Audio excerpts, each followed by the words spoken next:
controls the past, controls the future. Who controls the present, controls the past.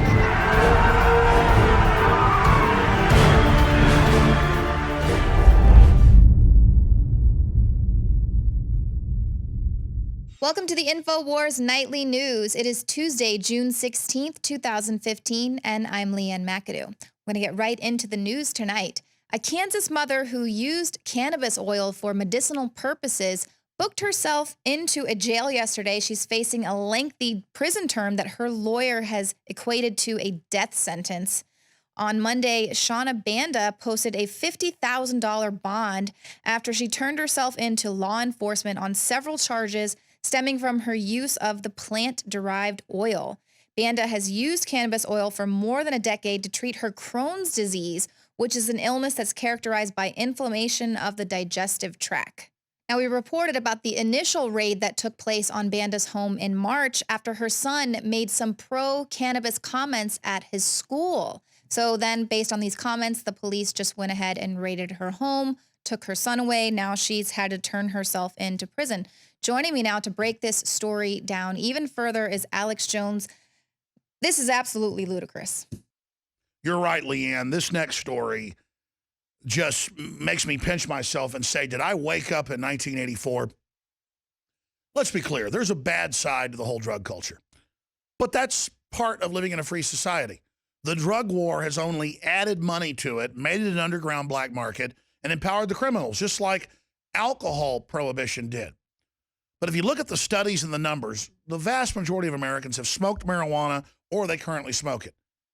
And it's clearly not as bad as alcohol when it comes to addiction and health problems. In fact, marijuana has thousands of known positive health effects for glaucoma, for people that can't hold food down, Crohn's disease, you name it. But the system wants to keep it illegal, so they have a reason to throw you in prison. And here is a shocking example of that was covered by the local television station in Kansas, KMUW. A mom who advocated medical cannabis oil faces 30 years in prison. Our own Adon Salazar wrote this detailed report. Attorney says lengthy sentence would effectively condemn woman to death. She has Crohn's disease, autoimmune disorder in the intestines linked to vaccines and GMO on record. She has medical marijuana, is public about it, takes the oil for her stomach. Her son did a report on it at school, so they SWAT team raided the house. She got out of jail on a $50,000 bond after she turned herself in the second time. And now she's facing, get this, 30 years in prison for having the marijuana cooked down into an oil that she could ingest. This is insane. More than 20 states have now quasi-legalized it so that people can get a prescription for it. But still, the feds and some states come after people. No one is safe when this is going on. No one is safe when this is happening. This is crazy. Everybody knows that even people that abuse marijuana, all they do is play video games and eat Hot Pockets in their basement. There's no studies that show they have more car wrecks, none of it. And now police, federally funded around the country, are pulling folks over and getting cheek swabs of DNA to see if you smoke pot. It needs to stop. The big banks, the government, and others have all been caught shipping in heroin, cocaine, you name it, on record. The reason they hate marijuana is it's decentralized and it's grown all over the world and all over the United States, and they can't control it. This is how modern slavery has been legalized. And when we come back at the end of the show, after LeeAnn covers more breaking news, I'm going to tie this in with thousands and thousands of people currently in prison, in jail, for years with no charges or no trial. You've heard about Guantanamo Bay? This is for American citizens that have done things like allegedly steal a backpack. So we'll be back at the conclusion of Infowars Nightly News with that information. LeeAnn? It is absolutely really disturbing to see that Guantanamo Bay is making its way here to the United States. We'll tell you a little bit more about that coming up at the end of the show. Stick around. Rob Dew and Josh Owens are going to be joining me in studio a little bit later as well. Well, we're continually updating you on some of the really bizarre things that they are using to update their drone technology. Well, now we can report that researchers are studying the mating behavior of moths to help build better drones. Now, this new research is using computer simulations showing the mating behavior of these insects, that it has implications for airborne robots. These drones are going to fly the sky searching for signature odors. Male moths are able to locate the females by searching out their pheromones, and often they fly hundreds of miles to do so. So this is fantastic news. Now we know that drones are going to be searching out their victims via their smell. But that is not all that they are using moths to do a little research. Now they're trying to find ways to trick moths into sexual confusion in order to prolong the life of clothing and other fine articles. Now, this is they kind of come up with this research in order to protect the fur and feathers from some of the most prized exhibits at the National History Museum. They've had a really bad moth infestation there in London. And so now they're using a new technique called pheromone destruction system, basically making male moths attracted to other male moths. This is going to stop the whole mating process, stop them from mating and producing any eggs and larvae. So once again, using this gender bending technology in order to stop the mating process, the natural mating process taking place. Once again, in studio, Alex Jones. Thank you, LeeAnn. It was 6 years ago that I began to really hammer on the fact that estrogen mimickers in plastic liners of microwavable foods, juice boxes, you name it, are confusing the sexuality of male children and changing their development. And when I covered those reports, I showed BBC News articles about plans to spray Iraqis with chemicals that would make them gay during warfare, so all they would want to do was have sex with each other.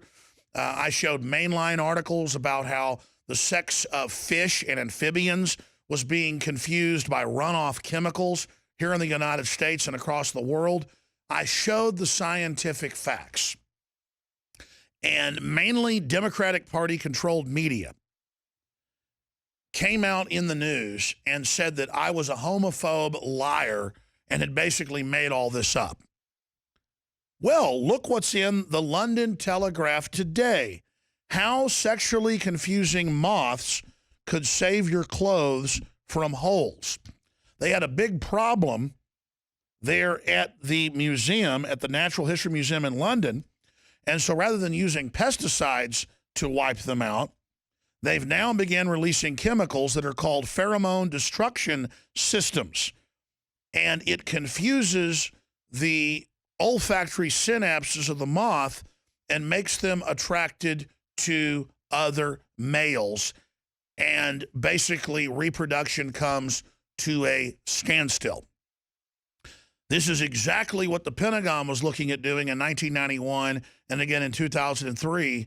And the word is some of this was actually tested on U.S. military personnel. So I'm going to explain it to you again. There is an agenda to confuse sexual development, to reduce population, to break up the family as we know it. Have there always been natural cases of people being attracted to the same sex? Yes. Are we all females in the uterus during the first stage of development and then some change into males? Yes. Do I hate people that are, quote, homosexual? No. But I will not use the terms they tell me to use, like gay. Heterosexual means opposite sex. Homosexual means same sex. They want to annihilate science and words and dumb down the public. And it's part of a larger agenda as we're chemicalized, as Aldous Huxley and others wrote about in Brave New World Revisited, that they're carrying out. This is a real program. And as large portions of the male population begin identifying as female, they're attempting to make it culturally cool and culturally push it as something that was a decision that was made, that you identified as a female, when in truth it was artificially done and engaged in to the vast majority. You deserve to know why this is happening.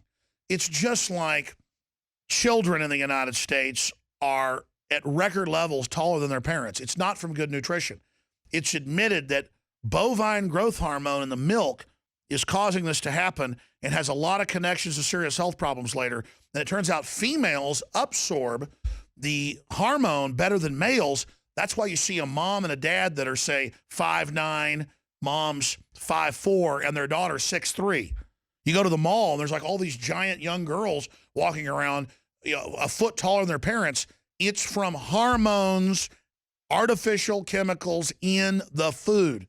It's admitted that the printer ink used, and almost all printer ink, from newspapers to these printouts, has a strong estrogen mimicker in it. That makes men feminine, it makes women hyperfeminine, and accelerates the aging of your sexual tissues, uterus, ovaries, breast. So yeah, you go into puberty when you're 5 years old now, many girls do. Some as young as 3. The old average was 14, now it's 10.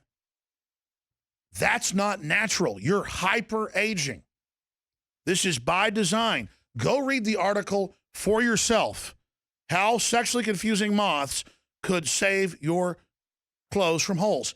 We're not angry that the moths are gay. We're not obsessed with sex. We're showing you how artificially, just like I pointed out, the frogs are becoming gay from the chemicals. It's not that we're against gay frogs. It's that it was artificially done. And I've used the allegory of the last man on earth that was then turned into the Omega Man, where Charlton Heston is trying to explain to the vampires who were turned into vampires from a virus that, hey, I have the cure. He's a virologist. They don't want the cure. They kill him. I mean, before I came in here tonight to shoot this report and to be on the news, Rob Dew made the point that, oh, it's just the birds and it's just the fish and it's just the moths, it's just the frogs. Sure, they're having their sexuality changed, in some cases on purpose, but don't worry about humans. But wait a minute. It's what humans are peeing into the sewage that runs off into the lakes and ponds that's changing their sexuality. I mean, come on, people. We just want you to know this is going on. I'll assure you, I'm not obsessing over who you're dating tonight or what's happening in your bedroom. I don't care. What you need to know is these chemicals have a very adverse effect on your health as well, not just your sexual persuasion. So understand, ladies and gentlemen, this is a big issue. They can do it to frogs. They can do it to mice. They can do it to moths. They're doing it to us now. It's a real program. In my film, Endgame 1.5, we go over the university documents in the 60s where they laid out this plan. John P. Holdren, the current White House science czar, wrote an 1,100-page book admitting they're putting things in the water and food to change our behavior, our sexuality, our IQs. We're under attack. And I'm not attacking people with lower IQs. I drank fluoride growing up. I undoubtedly have a lower IQ because of it. We've all had this happen to us. If our IQs have been lowered, we don't get mad at somebody warning us about it and say, how dare you be mad at my low IQ? We make sure we don't get more of the chemical and that the children of those people don't get more of it. This is a loving exercise we're engaged in.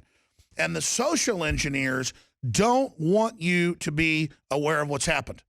I once had a top globalist off record, in closing, tell me, I ran into him on a first-class flight to New York, that, Alex, you think people will adapt and overcome in a good way. We know they'll adapt by submitting to our agenda. And that's just it. I admire the fact that you were hit with chemical weapons at a young age and that you overcame it and, have made something out of it and have your own life. Okay? And if you're a woman that likes women or a man that likes men, whatever. Maybe it happened naturally. It's always happened in a small instance. It's exploding and taking over now, and they're covering it up like it's a social movement and cool when it's deliberate. So you deserve to know about this program. That's what's happening. All right, I'll cover it more on the radio tomorrow, 11 a.m. to 2 p.m., but let's go back to Infowars Nightly News and LeeAnn McAdoo. That is a true mind boggler.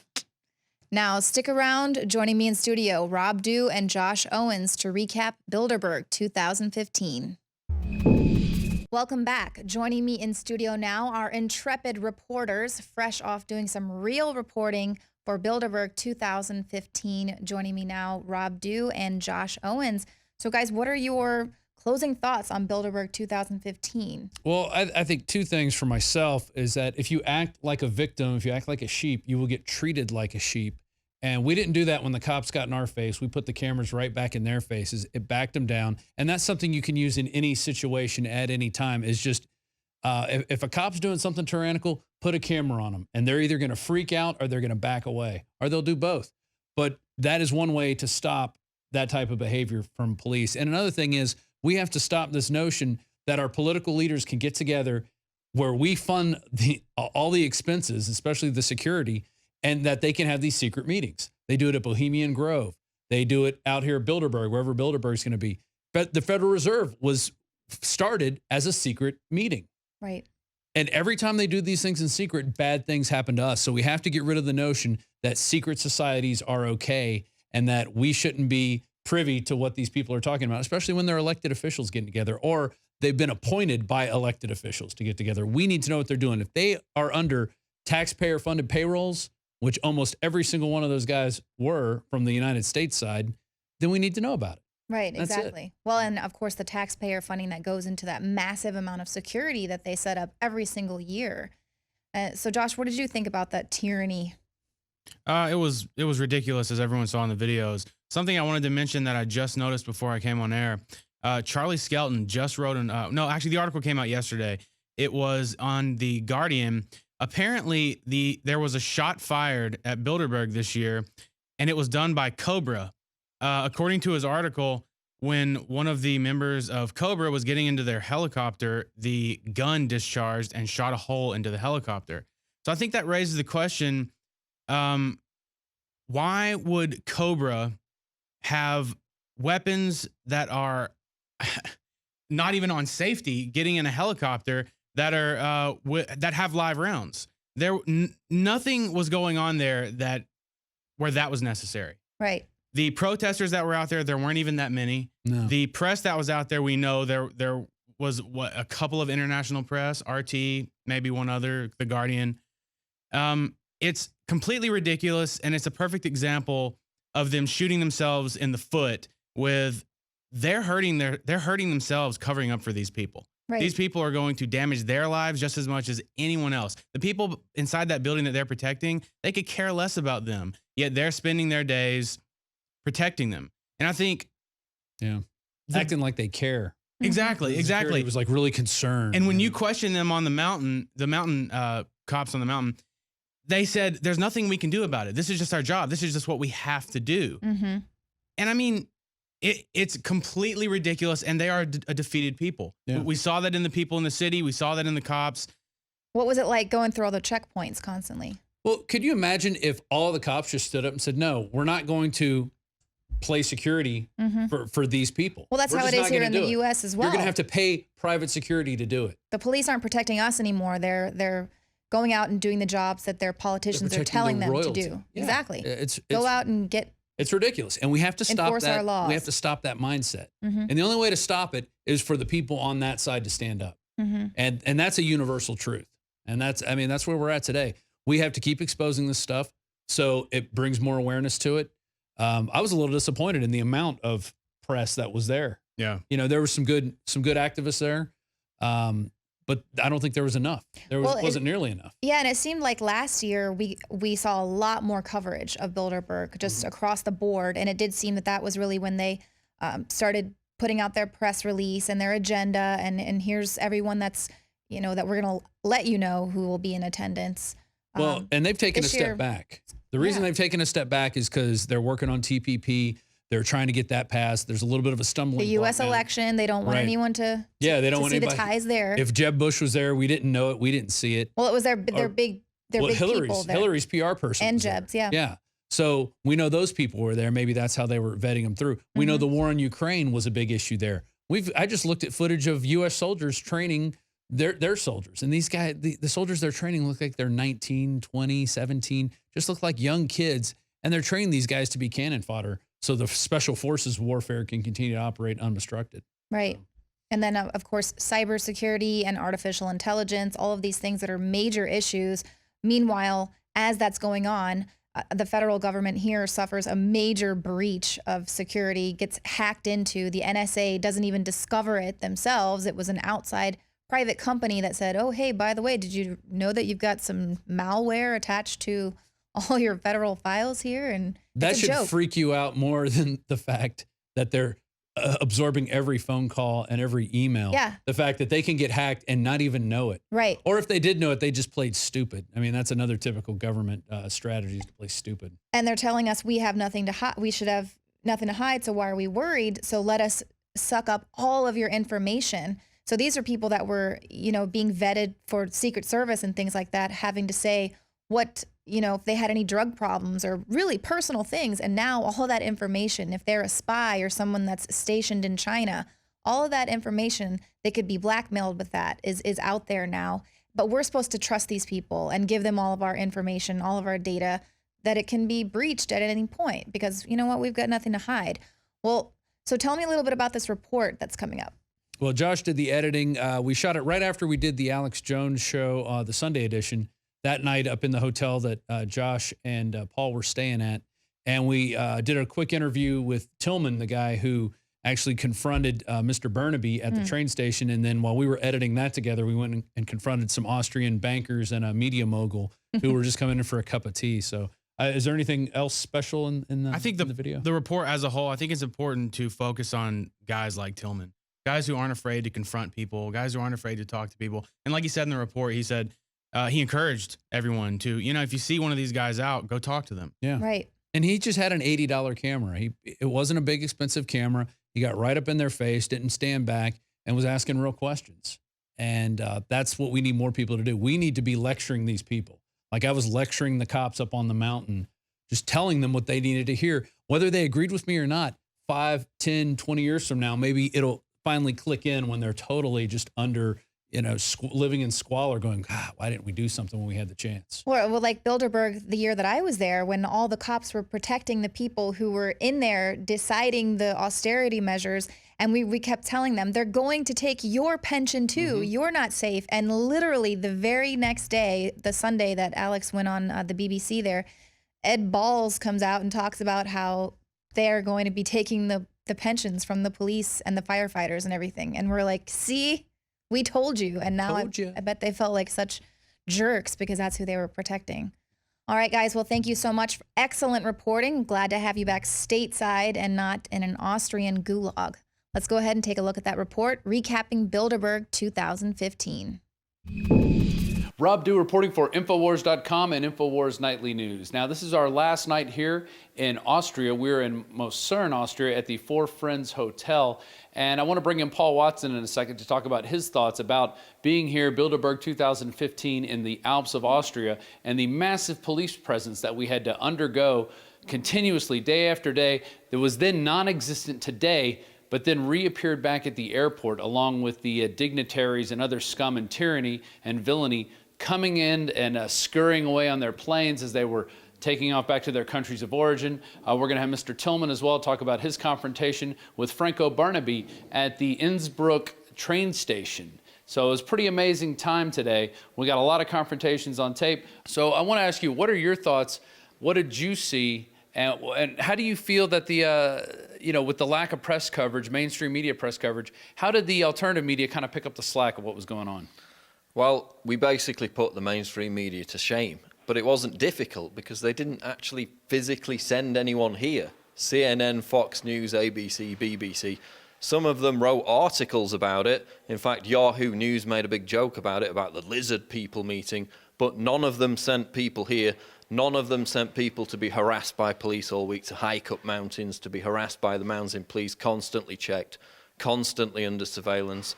And we did, so we're filling the gap for what is one of the most powerful and important conferences in the world today, and that's why it's important that we're here. That's right, Paul. And I think one of the big unsung stories is that TPP fast track did not pass in the Congress. I mean, how big is that? How much does that affect Bilderberg at this point? Well, we knew that TPP was going to be up for discussion because Klaus Kleinfeld was there. He is the head of Alcoa, but he's also part of the Business Roundtable, which is one of the major lobbying groups for TPP.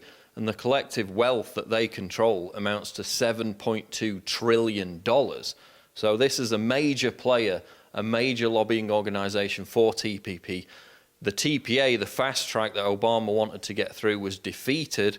Many expected it to pass. It was quite heavily defeated in the end. So a major defeat for Bilderberg, a roadblock to prevent that agenda, that crony capitalist agenda, which Bilderberg at its heart represents, from going through. So a crushing defeat for Bilderberg. Yeah, I agree. A crushing defeat, massive amounts of police brutality going on here. I mean, just in-your-face cops arresting people. In fact, the guy we're going to bring up next, Mr. Tillman, actually shot the probably the quintessential video of a protester being arrested, I think for crossing the wrong side of the street. That was the first video he shot. Now, after that, he didn't end there. He didn't rest on his laurels. He actually went to the train station in Innsbruck and got Franco Barnaby, one of the Rothschild vice chairs here in Europe. He got him on tape. Mr. Tillman, come on in here and tell us about that confrontation. And how did this all transpire? Like, how did you end up at the train station? Well, it was actually all by accident because I wanted to pick up a friend at the train station. So then I suddenly see like a car pulling up in the back of me, and it was like a car from the Interart Motel. And someone comes out who looks really familiar to me, his name. And I didn't know his name, but I knew it is a Bilderberger, so I got one.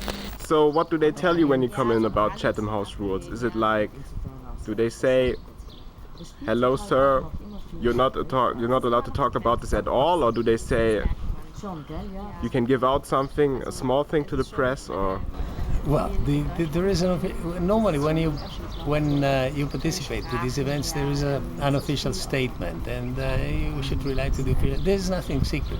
You just have to look at the official site of the Bilderbergs, and you will find everything. You will find the teams, you will find the participants, you will find everybody. So what do you say about their influence? I mean, there's very powerful people there. Why does it have to be so secret? I mean, there is no secrecy. It's there is absolutely no as I talked to the hotel guys. It's just a private meeting. And so, Mr. Tillman, you didn't get intimidated by seeing this turd of the Rothschild dynasty walking up to a train station. You actually went up, you followed him several times. You had to go back and move your car because it was in a no parking zone, but you stayed at it. You educated him. Over 12 minutes of footage of you confronting a Rothschild. How does that make you feel? It makes me feel pretty proud. I mean, it's like the message I want to give out to the people. I always say that on my channel, that you don't have to be afraid of these guys. You just go to them. They're just normal people. Like the politicians I interview in Germany, they just without protection, so you can go up to them, maybe even ask them for an interview. They're sometimes pretty friendly. So there's really no reason to be scared, because like you said, they are scum. So they should really have more respect for us, for normal people. So you should have no respect, just get in their face and tell them your opinion. Exactly, exactly. And then while we were editing the footage of the Barnaby confrontation, we're finishing it up, and I look up and I see three guys walk in. At the tail end of this trail of scum was Oscar Bronner, publisher of Der Standard. And I said to you, there's Oscar Bronner. And before I could say anything else, you'd already grabbed your camera, stuck the memory card back in it, and you were up confronting more of these banker scum. Tell me who you confronted the second time. The guy was Rudolf Scholten. That's a guy I actually knew by accident. He's famous in Austria. I'm from Germany. But he is the head of the Austrian Central Bank. The name is Control Bank. It's just on the list. I don't know. I guess it's the Central Bank. Maybe we should check that out. But he was on the TV in the ORF. That's like state TV in Austria. And he gave an official interview about the Bilderbergers for 12 minutes.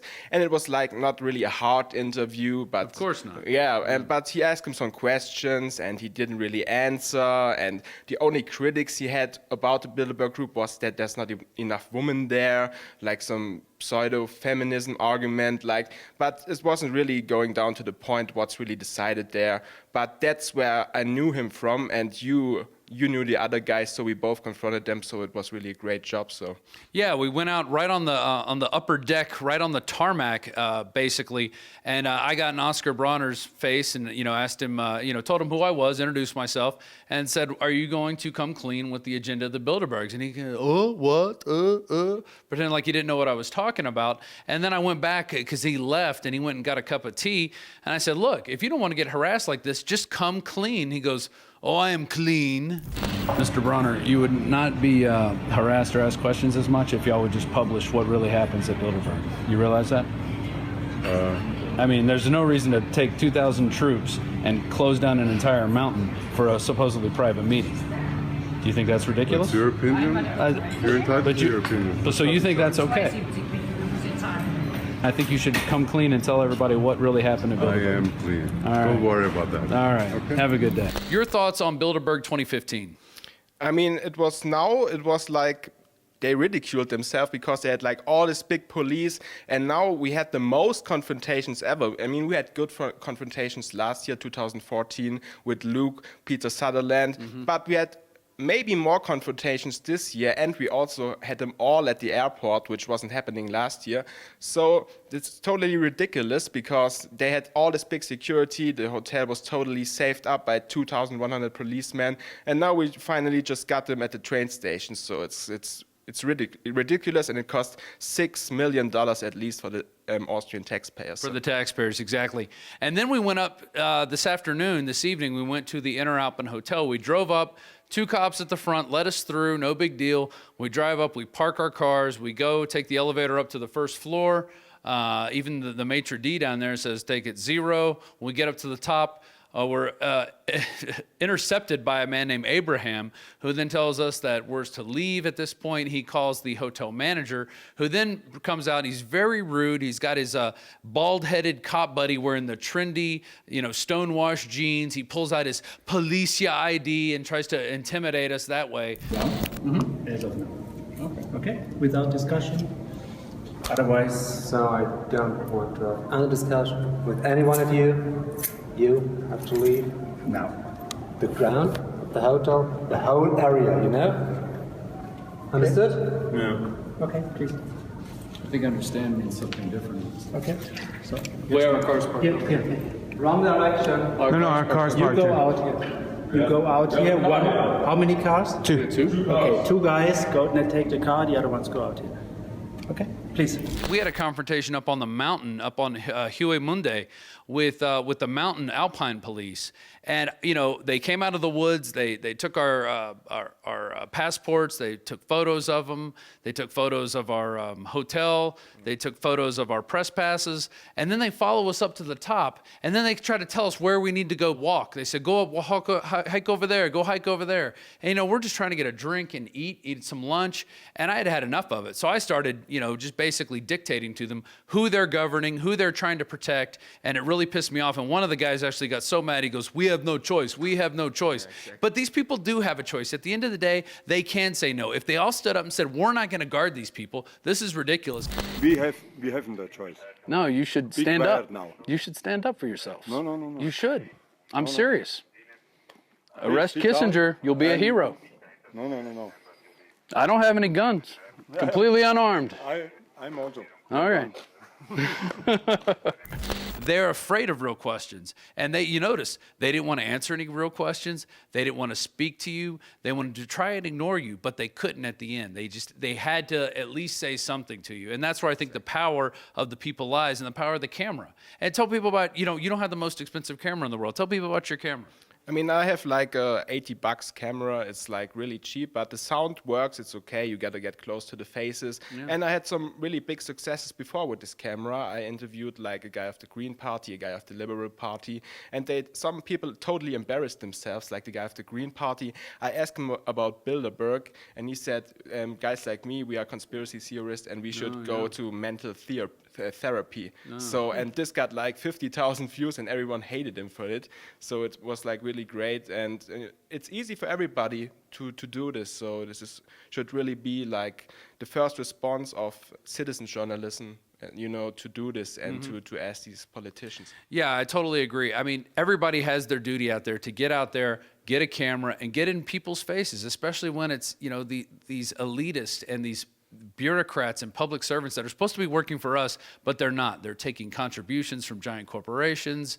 They're taking their orders from Henry Kissinger, whatever it may be. It's your duty out there to get active and get involved, shoot video, post it on the internet, even if your friends don't like it. That's not the point. The point is doing what's right. It's not about, oh, what do people think about it, okay? Because that's why we're here. We're not here because people think we're great, especially the cops. I mean, we were looked down upon by the police constantly, day in and day out. Some of the people here, oh, why are you here? You're causing a nuisance. We're not causing a nuisance. We're not setting up roadblocks. We're not putting 2,000 troops on the streets terrorizing hikers. Okay, I interviewed hikers from England who were aggressively approached by the police while they were hiking in the woods. Totally ridiculous, total overkill. That's the main theme here at Bilderberg 2015, police overkill, and it can happen anywhere. So you need to be prepared. You need to be ready for the next Bilderberg, the next big event when these elitists get together. Be ready to confront them, because that's what it's all about. This has been Rob Dew for Infowars.com and Infowars Nightly News. And if you're watching this message right now, you are the resistance. Well, after a catastrophic breach of government employee records, the White House has ordered federal agencies to fix these cybersecurity flaws without delay. So, of course, that means they're going to use this hack to impose more draconian measures. Now, this is what the White House has announced today. Its desire to dramatically accelerate implementation of multi-factor authentication for network access. So what does that mean? It's basically White House speak for personal identity verification, smart card, and possibly a biometric one. Now, you'll recall that in 2014, the Obama administration rolled out its National Strategy for Trusted Identities in Cyberspace. We did a full-on report about this. It's a system that would replace passwords and other internet login procedures with a smart identity card, a digital certificate on their cell phone, and other sort of schemes. And this would basically pave the way for an interoperable authentication protocol. It would work for any website, and it would link all of your accounts. The scope of this program would eventually be expanded into an ID card to access the internet itself. Of course, this could mean needing government permission in order to even access the internet, being able to keep people off the internet. And it could also build a case for DARPA/Google exec Regina Dugan's ingestible biometric chip, which would just make our entire bodies be a biometric password of sorts. Now, they're definitely pushing for this. We've been seeing this kind of on the Bilderberg agenda, cybersecurity and artificial intelligence, seen it many times as well in the past, where they're exploiting hacks to push these draconian measures. And a lot of the time, it's the NSA that is behind these hacks. A hacking scandal is rocking Major League Baseball today. St. Louis Cardinals under investigation by the FBI. Trace Gallagher has more on this breaking story. Trace.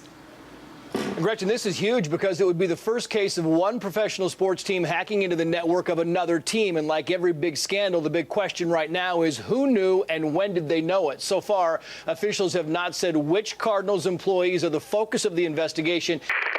Jakari Jackson here, going to talk about some hacking news. Now, I lit off with that MLB clip because no, it's not the most important story in the country, but it does give context to what we're talking about. Because for some reason, people really don't seem to care too much about hacking or surveillance unless it relates to a celebrity or a baseball team. Case in point, nobody really cared about storing their naked selfies on the cloud until Kate Upton got hacked, but that's another story that we actually did talk about a few months ago. But now we'll talk about the NSA hacking and the things going on. So federal workers have had their sensitive information hacked by some news outlets are saying it's China, but I definitely take that with a grain of salt because you guys remember last year they were blaming all types of things on North Korea without any real evidence at the time. So now we have the article on Infowars.com. Obama pushes internet ID verification in response to NSA hacking. They don't have the capabilities to protect their own information, but they want more and more of your information. You know, case in point, Obamacare. They want to know everything about you, not only that, but any other type of database when they can't even keep their own information private and secret. And also look at, who was it, Petraeus from the CIA. You know, they were able to get his information and find out what his dirty deeds are. So you have to definitely take that into account when you put your stuff out there. So it's very interesting that, you know, as much real pertinent information that affects your personal life is out there, but it was a skit on, I believe it was The Daily Show, where they said Snowden would have woke up more people if he would have convinced them that the NSA was bad because people could see your naked selfies. So things like that. And, you know, you have to laugh about it to an extent, but it is serious and getting worse because we have more and more technology. You have smart TVs that can monitor your conversations. I believe it was 2 or 3 years ago, CNN ran a piece talking about put a piece of tape over your TV or your laptop. It just takes somebody to, you know, find the right exploit and then leverage it. For those of us who are a little freaked out and maybe don't trust all these updates, what's the easiest fix? So one of the things that you could do with the smart TV, which you can also do with your laptops, is just cover up the camera.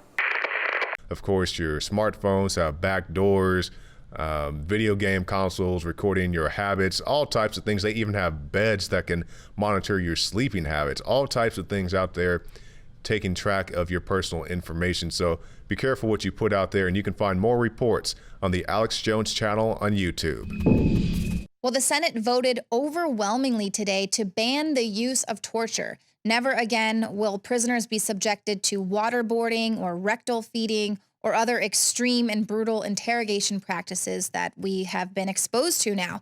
This was in a 78-21 vote. Lawmakers on both sides of the aisle supported an amendment to the National Defense Authorization Act. They're going to limit the entire U.S. government to the interrogation and detention techniques that are outlined in the Army Field Manual. This measure is also going to require the government to update the Army Field Manual every 3 years, make sure it's complying with U.S. law and reflects current evidence-based best practices for interrogation. And it's also going to require that the International Committee of the Red Cross be allowed prompt access to anyone that is detained by the U.S. government. So that's very interesting, because what about people that are being detained right here in the United States without trial indefinitely? Alex? Thank you, LeeAnn. Finally tonight, I want to talk about something that is so bone-chilling, I personally have trouble believing it. But as a news hound on air for 20-plus years, I know that this, quite frankly, is just part of the landscape of our country. We've all read about third world countries in ancient medieval times when you would be thrown into a dungeon and forgotten about and grow a big, long beard, living off scraps of food shoved under the door. But that doesn't happen in America today, does it? Well, the truth is it does. And under the whole police state launched after 9/11, we were told that even American citizens overseas could be disappeared into ghost sites or black sites, and that torture was a good thing to get confessions. Well, now Senator Ted Cruz and Rand Paul have come out last week and called for an end of indefinite detention for citizens in terror-related cases. And that's all fine and dandy, but what about for U.S. citizens in the U.S. who've done nothing but be under suspicion of a DWI or suspicion of Medicare or Medicaid fraud or suspicion of stealing a backpack? These are just 3 cases of thousands that are on record.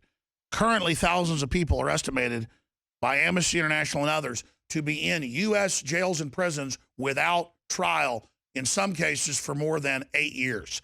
Let's look at 3 cases right now. I've interviewed the lawyers for Dr. Charles T. Sell, a successful dentist in St. Louis. The New York Times reported on it back in 2002. I first talked to his lawyers years before that. He spent more than 15 years in prison because when the feds came and said that he was guilty of Medicare and Medicaid fraud, he said, "You're crazy."